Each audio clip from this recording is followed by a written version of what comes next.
അധൂരിയുടെ അവസാന എപ്പിസോഡിന്റെ ഫസ്റ്റ് പാർട്ടിലേക്ക് പോകാം. എപ്പിസോഡിന്റെ തുടക്കത്തിൽ 3 മാസങ്ങൾക്ക് മുമ്പ് ഡീൻ വ്യാസ് കൊല്ലപ്പെട്ട ആ രാത്രിയാണ് കാണിക്കുന്നത്. ഡീൻ വ്യാസ് ടോർച്ചും കത്തിച്ചു വെച്ച് അവിടെ ആ കാട്ടിൽ കുഴിയെടുക്കുകയാണ്. നല്ല ഇരുട്ടാണ്. ഡീൻ വ്യാസ് അതിന്റെ മൃതദേഹം തിരയുകയാണ്. അവസാനം കുഴിച്ച് ഡീൻ വ്യാസ് അത് കണ്ടെത്തുന്നു. ആ സ്കെൽറ്റലിൽ നിന്നും മണ്ണെല്ലാം മാറ്റി പുറത്തെടുക്കാൻ നോക്കിയാണ്. പെട്ടെന്നാണ് അവിടെ എന്തോ ഒരു അനക്കം. നോക്കുമ്പോൾ അതൊരു പാറ്റയാണ്. ഈ സമയമാണ് സെക്യൂരിറ്റി അവിടെ ആരാണെന്ന് ചോദിച്ചുകൊണ്ട് അങ്ങോട്ടേക്ക് വരുന്നത്. സെക്യൂരിറ്റിയുടെ സൗണ്ട് കേട്ടതും ഡീൻ വ്യാസ് ടോർച്ച് ഓഫാക്കി ആ കുഴിയിൽ തന്നെ കിടക്കുന്നു. അവിടെ എങ്ങും നിറയെ പാറ്റകളുണ്ട്. അത് ഡീൻ വ്യാസിന്റെ മേത്തുകൂടെ കയറി ഇറങ്ങുന്നു. പാറ്റയുടെ ശല്യം താങ്ങാനാവാതെ ഡീൻ വ്യാസ് ആ കുഴിയിൽ നിന്നും എഴുന്നേൽക്കുന്നു. അപ്പോഴും സെക്യൂരിറ്റിയുടെ സൗണ്ട് അവിടെ നിന്ന് കേൾക്കാം. എന്തായാലും തന്റെ പണി നിർത്തി ഡീൻ വ്യാസ് അവിടെ നിന്നും പോകാൻ ഒരുങ്ങുന്നു. പക്ഷേ പെട്ടെന്നാണ് തന്റെ പുറകിൽ നിന്നും എന്തൊരു ശബ്ദം ഡീൻ വ്യാസ് കേൾക്കുന്നത്. അവിടെ പുറകിൽ നിലാവ് നിൽക്കുന്നു. ഇത് കണ്ട് പേടിച്ചിരുന്ന ഡീൻ വ്യാസ് അവിടെ നിന്നും ആ ടോർച്ചുമായി ഓടിപ്പോകുന്നു. ഓടി ആ സെക്യൂരിറ്റിയുടെ മേത്ത് എന്ന് ഡീൻ വ്യാസ് ഇടിക്കുന്നു. താങ്കൾക്ക് കുഴപ്പമൊന്നുമില്ലല്ലോ എന്ന് ആ സെക്യൂരിറ്റി അദ്ദേഹത്തോട് ചോദിക്കുന്നുണ്ട്. പക്ഷെ ഒന്നും പറയാതെ ഡീൻ വ്യാസ് അവിടെ നിന്ന് ഓടിപ്പോകുന്നു.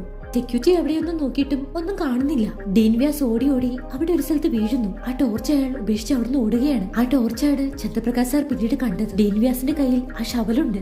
ഓടി അദ്ദേഹം തന്റെ ക്വാർട്ടേഴ്സിൽ കയറുന്നു. പേടിച്ചിരണ്ട് തന്റെ മുറിയിൽ കയറി വാതിലടച്ചിട്ട് നിൽക്കുന്നു. പക്ഷെ പെട്ടെന്ന് ഡീൻ വ്യാസിന്റെ ശരീരം ഒടിഞ്ഞു നുറുങ്ങാൻ തുടങ്ങുന്നു. അദ്ദേഹം ഒരു കണ്ണാടിയിലിടിച്ച് താഴെ വീഴുന്നു. നോക്കുമ്പോൾ അവിടെ നിനാഥ് നിൽക്കുന്നു. അവൻ അവന്റെ ശക്തി ഉപയോഗിച്ച് ഡീൻ വ്യാസിനെ ഒടിച്ചു നുറുക്കുകയാണ്. അടുത്ത സീനിൽ ഇപ്പോഴത്തെ കാലമാണ്. വേദാന്തിനെ അഡ്മിറ്റ് ആക്കിയ ആ ഹോസ്പിറ്റലിൽ പോലീസ് എത്തിയിരിക്കുകയാണ്. അവിടെ കൊല്ലപ്പെട്ട എല്ലാവരെയും കാണിക്കുന്നു. ഈ സമയം സുപ്രിയയെ അവർ തിരിച്ചയച്ചിരുന്നു. അവൾക്കൊന്നും സംസാരിക്കാൻ കഴിയാത്ത അവസ്ഥയിലാണെന്ന് പോലീസുകാരൻ ഓഫീസർ ബേദിയോട് പറയുന്നുണ്ട്. നിങ്ങൾ എന്തിനാണ് വേദാന്തിനെ അവിടെ നിന്നും പറഞ്ഞു വിട്ടതെന്നും ഓഫീസർ ബേദി ഫോണിലൂടെ ചോദിക്കുന്നുണ്ട്. ഞങ്ങൾക്ക് അവനെ തടയാനായില്ലെന്നും അവൻ ഞങ്ങളുടെ കൺമുമ്പിലൂടെയാണ് രക്ഷപ്പെട്ടു പോയതെന്നും പോലീസുകാരൻ പറയുന്നുണ്ട്. ആ കുട്ടിക്ക് എന്തോ കുഴപ്പമുണ്ടെന്നും ആ പോലീസുകാരൻ ഓഫീസർ ബേദിയോട് പറയുന്നുണ്ട്. ഈ സമയം ദേവിപ്രസാദ് ആ സ്കൂൾ കോമ്പൗണ്ടിൽ എത്തിയിരിക്കുകയാണ്. അയാൾ നേരത്തെ ആദ്യം കേറിപ്പോയ ആ വഴിയിലൂടെ കേറിപ്പോകുന്നു. പക്ഷെ പെട്ടെന്ന് അയാളും പുറകിൽ എന്തോ സൗണ്ട് കേൾക്കുന്നു. അയാൾ ടോർച്ചടിച്ച് നോക്കിയെങ്കിലും ഒന്നും കാണുന്നില്ല. പക്ഷേ വീണ്ടും ആ സൗണ്ട് കേൾക്കുന്നു. ദേവിപ്രസാദ് അങ്ങോട്ട് നോക്കുന്നുണ്ട്. പക്ഷെ പെട്ടെന്ന് അയാളെ കാണാതാകുന്നു. അയാളുടെ ടോർച്ച് മാത്രം അവിടെ ചോര പുരണ്ട് കിടക്കുന്നുണ്ട്. ഈ സമയം റിയൂണിയനിൽ വന്നവരെല്ലാവരും ഒരു റൂമിൽ കയറി വാതിലെല്ലാം അടച്ചു നിൽക്കുകയാണ്. അവർ മേശയും കസേരയും എല്ലാം വെച്ച് വാതിൽ സെക്യൂർ ആക്കുകയാണ്. അവരെല്ലാവരും നല്ലപോലെ പേടിച്ചിട്ടുണ്ട്. അവിടെ മാളവി ഇരിക്കുന്നുണ്ട്. അവൾ ദേവിനെ ഫോൺ ചെയ്ത് നോക്കുന്നുണ്ട്. പക്ഷേ അവൻ എടുക്കുന്നില്ല. അവൾ എഴുന്നേറ്റ് പുറത്തേക്ക് പോകാൻ നോക്കുന്നു. നീ എവിടേക്ക് പോവാണെന്ന് പാർട്ടും കൂട്ടരും ചോദിക്കുന്നുണ്ട്. ദേവ് ഫോൺ ചെയ്തിട്ട് എടുക്കുന്നില്ല. എനിക്ക് വല്ലാതെ പേടി തോന്നുന്നെന്ന് അവൾ പറയുന്നു. നീ ഇപ്പോൾ പുറത്തു പോകണ്ട, നീ ഇവിടെയാണെന്ന് ദേവിന് അറിയാലോ എന്ന് അവർ പറയുന്നു. പക്ഷേ അവൻ കൊല്ലപ്പെടാൻ വേണ്ടി ഞാൻ കാത്തിരിക്കണോ എന്ന് അവൾ ചോദിക്കുന്നു. പക്ഷേ അവർ അവളെ വിടുന്നില്ല. ദേവിന്റെ എല്ലാ കൂട്ടുകാരും കൊല്ലപ്പെട്ടു. ഞാൻ ഇനിയും ഇവിടെ തന്നെ ഇരിക്കണോ എന്ന് അവൾ ചോദിക്കുന്നുണ്ട്. പെട്ടെന്ന് പുറത്താരോ വാതിൽ കൂട്ടുന്നു.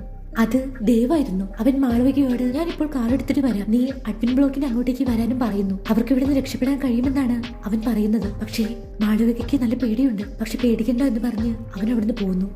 പാർത്തും മറ്റും മാളവികയോട് അകത്ത് കയറാൻ പറയുന്നുണ്ട്. പക്ഷേ അവൾ അത് കേൾക്കാതെ അവിടുന്ന് വേറെ അങ്ങോട്ടേക്ക് പോകുന്നു. ഈ സമയം ഓഫീസർ ബേദി തന്റെ മേലുദ്യോഗസ്ഥരോട് ഇവിടെ നടന്ന മരണങ്ങളെല്ലാം ഒരേപോലെയാണെന്ന് പറയുകയാണ്. പല രീതിയിലാണ് അവരെല്ലാം മരിച്ചതെങ്കിലും അവരുടെ ഇഞ്ചുറികളെല്ലാം സെയിം ആണ്. ആരോടിച്ചു നുറുക്കിയതെന്ന പോലെ അവരുടെ റിബ്സും മറ്റും ഒടിഞ്ഞിട്ടുണ്ട്. അതെല്ലാം ഒരേപോലെയാണെന്ന് ഓഫീസർ ബേദി പറയും. ആ കുട്ടി വേദാന്ത് എവിടെയെന്ന് മേലുദ്യോഗസ്ഥൻ ചോദിക്കുന്നുണ്ട്. അവൻ ഇപ്പോഴും മിസ്സിംഗ് ആണെന്ന് ഓഫീസർ ബേദി പറയുന്നു. തന്നെ അപ്പോൾ അപ്ഡേറ്റ് ചെയ്യാൻ പറഞ്ഞ് മേലുദ്യോഗസ്ഥൻ ഫോൺ കട്ട് ചെയ്യുന്നു. ഈ സമയമാണ് അവിടെ ഇരിക്കുന്ന 2007 ബാച്ചിന്റെ ആ ആനുവൽ ബുക്ക് ഓഫീസർ ബേദി എടുത്ത് നോക്കുന്നത്. അതിലെ അവരുടെ ഗ്രൂപ്പ് ഫോട്ടോ അദ്ദേഹം നല്ലപോലെ നോക്കുന്നു. അദ്ദേഹത്തിന് പെട്ടെന്ന് എന്തോ സ്ട്രൈക്ക് ആവുന്നു. നിനാഥ് മിസ്സിംഗ് ആയ വാർത്ത വന്ന പേപ്പർ കട്ടിംഗ് അദ്ദേഹം എടുത്ത് നോക്കുന്നു. അതിലെ ഫോട്ടോയും ഈ ഗ്രൂപ്പ് ഫോട്ടോയിലെ ഫോട്ടോയും അദ്ദേഹം കമ്പയർ ചെയ്ത് നോക്കുന്നു. പെട്ടെന്ന് ആ ഗ്രൂപ്പ് ഫോട്ടോയിൽ നിനാഥിന്റെ ഫോട്ടോയിലെ കണ്ണിലും മൂക്കിലും നിന്ന് ചോര ഒഴുകുന്നു. അദ്ദേഹം ആ ബുക്ക് താഴെ ഇടുന്നു. ഈ സമയം ആ റൂമിലെ ലൈറ്റ് എല്ലാം കത്തി അണയാൻ തുടങ്ങുന്നു. അദ്ദേഹം അവിടെ ആരാണെന്ന് വിളിച്ചു ചോദിക്കുന്നുണ്ട്. പെട്ടെന്ന് തൊട്ടടുത്ത് നിനാഥിന്റെ ആ ഭീകര രൂപം. അദ്ദേഹം പേടിച്ച് പിന്നോട്ട് മാറുന്നു.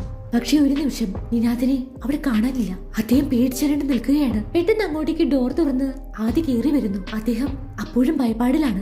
ആദ്യം നേരെ ഓഫീസർ ബേദിയുടെ അടുത്ത് വന്ന് ഞങ്ങൾ നിങ്ങളുടെ അടുത്ത് നിന്ന് ചില കാര്യങ്ങൾ മറച്ചു വെച്ചു എന്ന് പറയുന്നു. എന്നിട്ട് അവിടെ എവിഡൻസ് ആയി കിട്ടിയിട്ടുള്ള ആ പേപ്പർ കഷ്ണങ്ങളുടെ കവർ എടുത്ത് ആദ്യം പറയുന്നു. ഇത് 15 വർഷം മുമ്പ് നിനാഥിന്റെ മേത്തേക്ക് സുയാഷ് വലിച്ചെറിഞ്ഞിട്ടുള്ളത്. അതുപോലെ രജത് മരിക്കുന്ന ദിവസം നിനാഥിന്റെ കാല് പിടിച്ച് എന്നോട് ക്ഷമിക്കുന്നു പറയുന്നത് ഞാൻ കേട്ടതാണ്. നിനാഥിനെ സ്കൂളിലെ അവസാനത്തെ ദിവസം ദേവും രജത്തും സുയാഷും ചേർന്ന് ആർക്കെയോ റൂമിൽ വലിച്ചഴിച്ചു കൊണ്ടുപോയി. അവിടെ ഇട്ട് അവനെ ക്രൂരമായി മർദ്ദിച്ചു. ഇതെല്ലാം കേട്ട് ഓഫീസർ ബേദി ആകെ ടെൻസ്ഡ് ആവുകയാണ്. അദ്ദേഹത്തിനും ഇപ്പൊ ഇതിൽ എന്തൊക്കെയോ സംഭവിക്കുന്നുണ്ടെന്ന് മനസ്സിലാവുന്നുണ്ട്.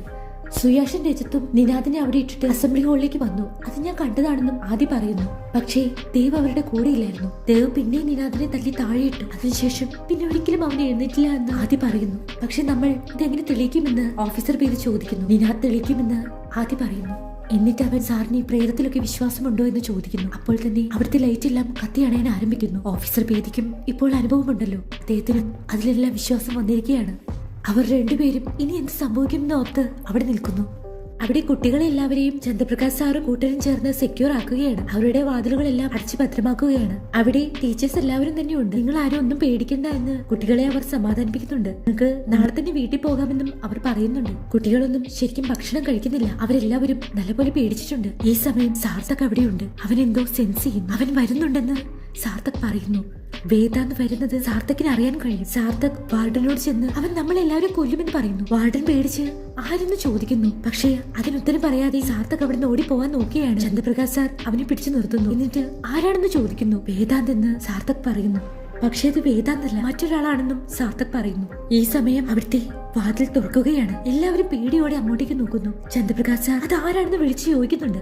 ചന്ദ്രപ്രകാശ് സാർ നിങ്ങൾ എല്ലാവരും ഇവിടെ നിൽക്ക്, ഞാൻ പോയി നോക്കാമെന്ന് പറഞ്ഞ് പതിയെ പുറത്തേക്ക് പോയി നോക്കുന്നു. അദ്ദേഹവും അവിടെയുള്ളവരുമെല്ലാം വല്ലാതെ പേടിച്ചിട്ടുണ്ട്. പക്ഷെ ചന്ദ്രപ്രകാശ് സാർ ധൈര്യം സംഭരിച്ച് പുറത്തു പോയി നോക്കുകയാണ്. അത് പക്ഷേ സുപ്രിയയായിരുന്നു. അവൾ പുറത്ത് താൻ എന്താണ് കണ്ടതെന്ന് വിശ്വസിക്കാനാവാതെ അവിടെ നിൽക്കുകയാണ്. അവൾ ആ ഷോക്കിൽ നിന്നും പുറത്തു വന്നിട്ടില്ല. ചന്ദ്രപ്രകാശ് സാർ സുപ്രിയയെ വിളിക്കുന്നു. അവൾ പെട്ടെന്ന് ചിന്തകളിൽ നിന്ന് ഉണരുന്നു.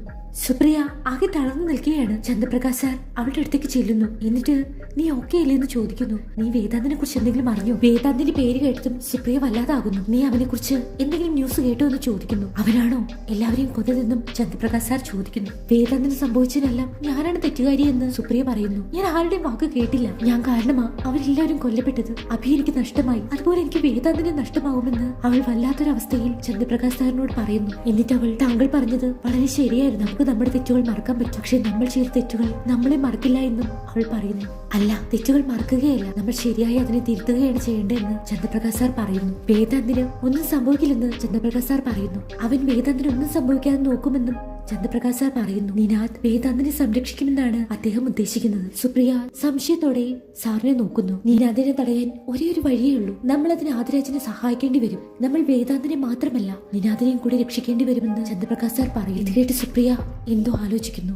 ഈ സമയം മാളവിക അവിടെ വരാന്തയിലൂടെ നടക്കുകയാണ്. അവിടെ ലൈറ്റ് എല്ലാം കത്തി അടയുന്നത് അവൾ പേടിയോടെ നോക്കുന്നു. പെട്ടെന്ന് അവളുടെ പുറകിൽ ആദ്യം ഓഫീസർ പേദിയും വരുന്നു. എന്നിട്ട് നീ ഓക്കെ ഇല്ലേ എന്ന് ചോദിക്കുന്നു. അവൾ പെട്ടെന്ന് അവരെ കണ്ട് പേടിച്ചു പോയിരുന്നു. ഞാൻ പറയുന്നത് ശ്രദ്ധിച്ചു കേൾക്കാൻ ആദി മാളവികയോട് പറയുന്നു. എനിക്ക് മുമ്പ് നിനാദ് ദേവിന്റെ അടുത്തെത്തിയാൽ നിനാദ് ദേവിനെ കൊല്ലും. ഓഫീസർ പേദിയപ്പോൾ 15 വർഷങ്ങൾക്ക് മുമ്പ് നിനാദ് ഈ സ്കൂളിൽ വെച്ച് കൊല്ലപ്പെട്ടു എന്ന് പറയുന്നു. ദേവാണ് അവനെ കൊന്നതെന്നും ഓഫീസർ പേദി പറയുന്നു. ഇത് കേട്ട് മാളവിക ഞെട്ടുകയാണ്. ദേവല്ല കൊന്നതെന്ന് മാളവിക പറയുന്നുണ്ട്. പക്ഷെ ആദി അവനാണ് അത് ചെയ്തതെന്ന് പറയുന്നു. അതുകൊണ്ട് തന്നെ നിനാദ് ദേവിനെ കൊല്ലും. നീ ദേവി ഇത് അവൻ എവിടെയാണെന്ന് പറയാനും ആദി അവളോട് പറയുന്നു. നിനക്ക് അവനെ രക്ഷിക്കണമെന്നുണ്ടെങ്കിൽ ഞങ്ങളോട് കോപ്പറേറ്റ് ചെയ്യാൻ ഓഫീസർ പേദി അവളോട് പറയുന്നു.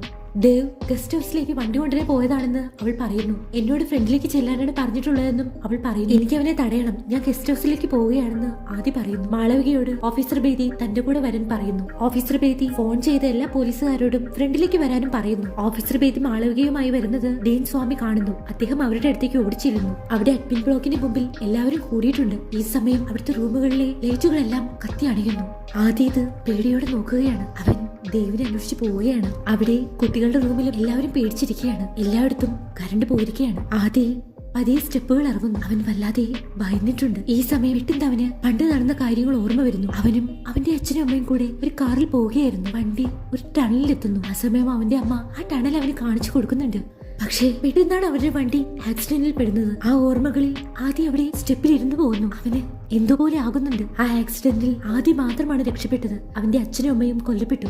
ഈ സമയം ഓഫീസർ ബേദിയുടെ അടുത്ത് നിനാദിന്റെ ബോഡിയുടെ റിപ്പോർട്ട് വരുന്നു. അത് 15 വർഷം മുമ്പ് കൊല്ലപ്പെട്ട ഒരു 16 വയസ്സുള്ള കുട്ടിയുടെയാണെന്ന് ആ പോലീസുകാരൻ പറയുന്നു. ഈ സമയം ആദിയുടെ അടുത്തേക്ക് ഒരു ടോർച്ച് വന്ന് വീഴുന്നു. അതുപോലെ ഊട്ടിയിൽ നിന്നും മിസ്സായിട്ടുള്ള സ്റ്റുഡന്റ് ലിസ്റ്റിൽ നിന്നും ഇതുമായി ഒരു മാച്ച് കിട്ടിയിട്ടുണ്ടെന്നും അവർ പറയുന്നു. അത് നിനാദ് രാമന്റെ ആണെന്നും അവർ കണ്ടെത്തുന്നു. ആദി തന്റെ അടുത്ത് വീണ ആ ടോർച്ച് എടുത്ത് നോക്കുന്നു. അവിടെ നിനാദ് ഉണ്ടെന്ന് അവന് തോന്നുന്നു. അവൻ നിനാദിനെ വിളിക്കുന്നു.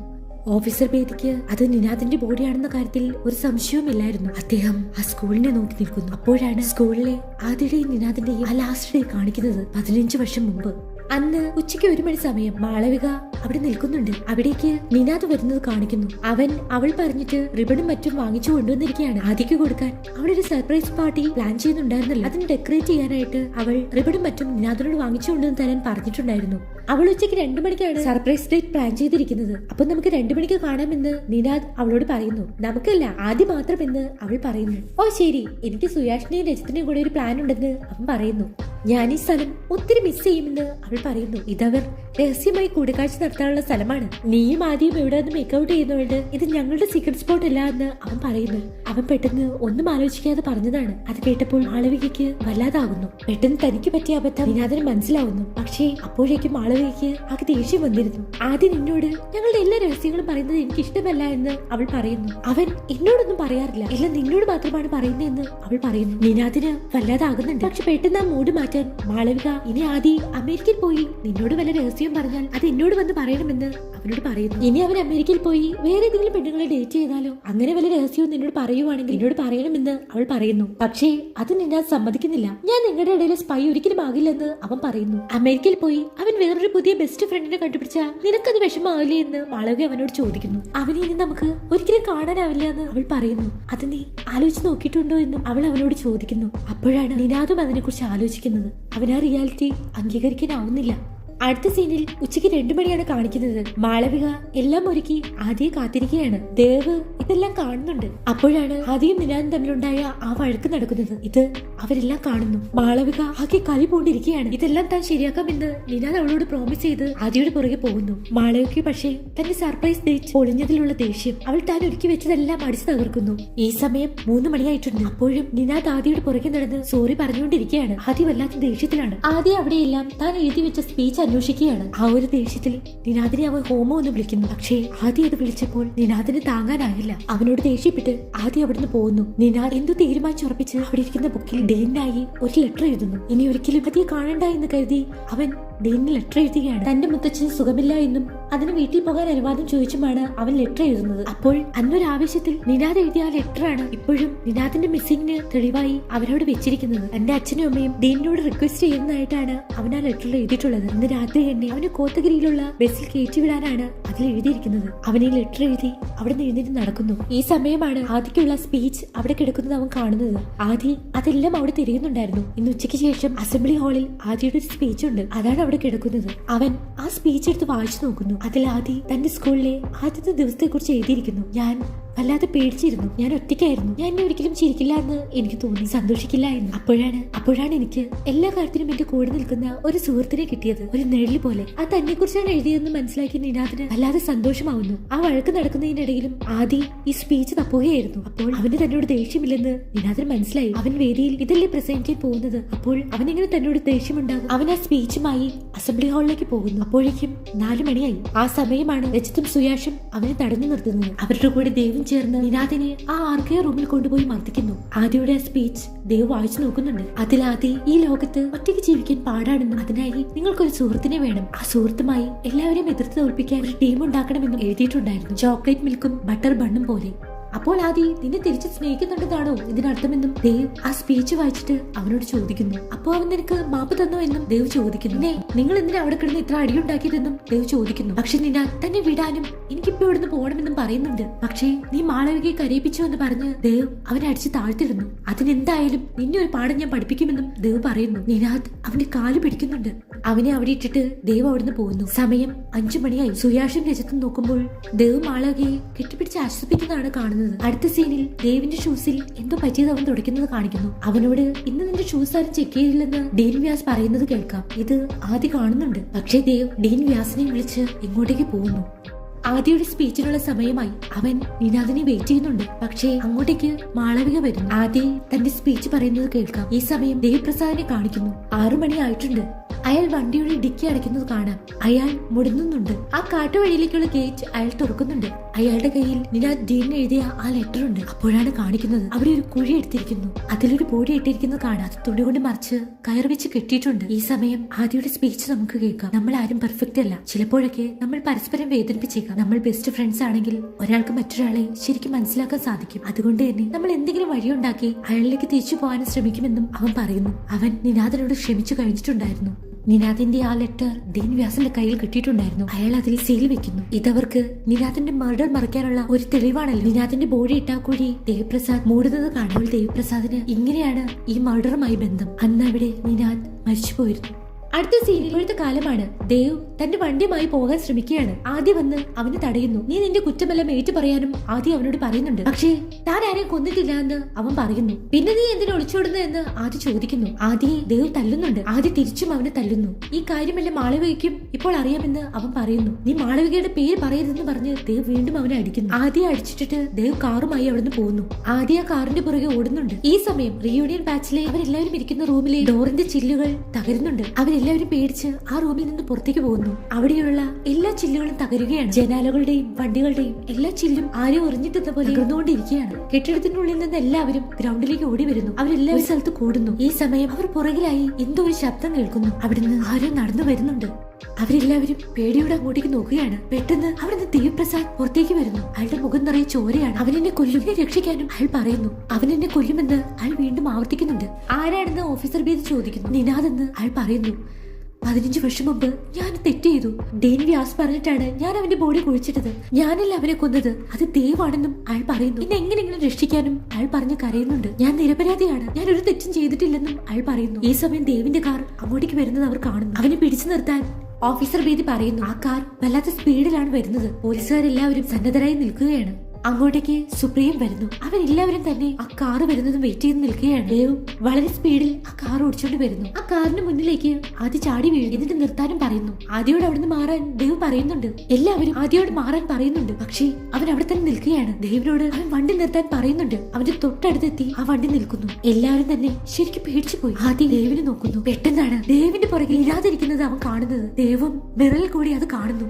ദേവ് അത് കണ്ട് പേടിച്ചു വരച്ചിരിക്കുകയാണ്. പെട്ടെന്ന് ആ വണ്ടി ഒരു സൈഡിലേക്ക് വല്ലാത്ത ശക്തിയിൽ പോയി ഇടിക്കുന്നു. അവിടെ നിൽക്കുന്ന ഒരു ലൈറ്റിന്റെ പോസ്റ്റ് ആ വണ്ടിയിലേക്ക് വല്ലാത്ത ശക്തിയിൽ വന്ന് പതിക്കുന്നു. ആ ലൈറ്റ് കാറിന്റെ ചില്ല് തുളച്ചിരിക്കുകയാണ്. മാളവിക ഇത് കണ്ട് പേടിച്ച് ദേവെന്ന് വിളിക്കുന്നു. എന്നിട്ട് അവൾ ആ വണ്ടിക്ക് അടുത്തേക്ക് ഓടുന്നു. ആദ്യം ഓഫീസർ ബേദി പിടിച്ചു വെച്ചിരിക്കുകയാണ് ആ വണ്ടിക്ക് അടുത്തേക്ക് പോകാതിരിക്കാൻ. പക്ഷേ ഓഫീസർ ബേദിയെ തള്ളി മാറ്റി ആദ്യം ആ കാർ തുറക്കാൻ നോക്കുന്നു. പക്ഷെ അവൻ ചോക്കടിച്ച് തെറിച്ചു വീഴുന്നു. ഈ സമയം മാളവികയും അങ്ങോട്ടേക്ക് എത്തുന്നു. പക്ഷെ അവൾക്കും ആ കാറിന്റെ അടുത്തേക്ക് പോകാൻ സാധിക്കുന്നില്ല. പെട്ടെന്നാണ് ആ കാറിന്റെ ഡോർ തുറക്കുന്നത്. ദേവ് അതിൽ നിന്നും പരിക്കുകളോടെ പുറത്തിറങ്ങുന്നു. പക്ഷെ പെട്ടെന്ന് അവന്റെ എല്ലുകൾ ഒടിഞ്ഞു നുറുങ്ങാൻ തുടങ്ങുന്നു. മറ്റുള്ളവർക്ക് സംഭവിച്ച പോലെ തന്നെ അവനെയും നിനാദ് കൊല്ലുകയാണ്. മാളവിക ഇത് കണ്ട് പേടിച്ച് നിലവിളിക്കുന്നുണ്ട്. നിനാദ് ദേവിനെ ഒടിച്ചു നുറുക്കി കൊല്ലുന്നു. മാളവിക ഇത് കണ്ട് കരഞ്ഞുകൊണ്ട് അവിടെ ഇരിക്കുകയാണ്. ആദ്യം ദേവെന്ന് വിളിച്ചു നോക്കുന്നുണ്ട്. എല്ലാവരും പേടിച്ചരണ്ട് അത് നോക്കി നിൽക്കുന്നു. അപ്പോഴാണ് കാണിക്കുന്നത് കുറച്ച് അപ്പുറത്തായി വേദാന്ത് നിൽക്കുന്നു. സുപ്രിയ അവനെ കണ്ടതും അവന്റെ അടുത്തേക്ക് ഓടുന്നുണ്ട്. ഈ ഒരു സീനോടെ അധൂരയുടെ അവസാനത്തെ എപ്പിസോഡിന്റെ ഫസ്റ്റ് പാർട്ട് ഇവിടെ അവസാനിക്കുകയാണ്. അവസാന ഭാഗവുമായി നമുക്ക് വീണ്ടും കാണാം. ബൈ.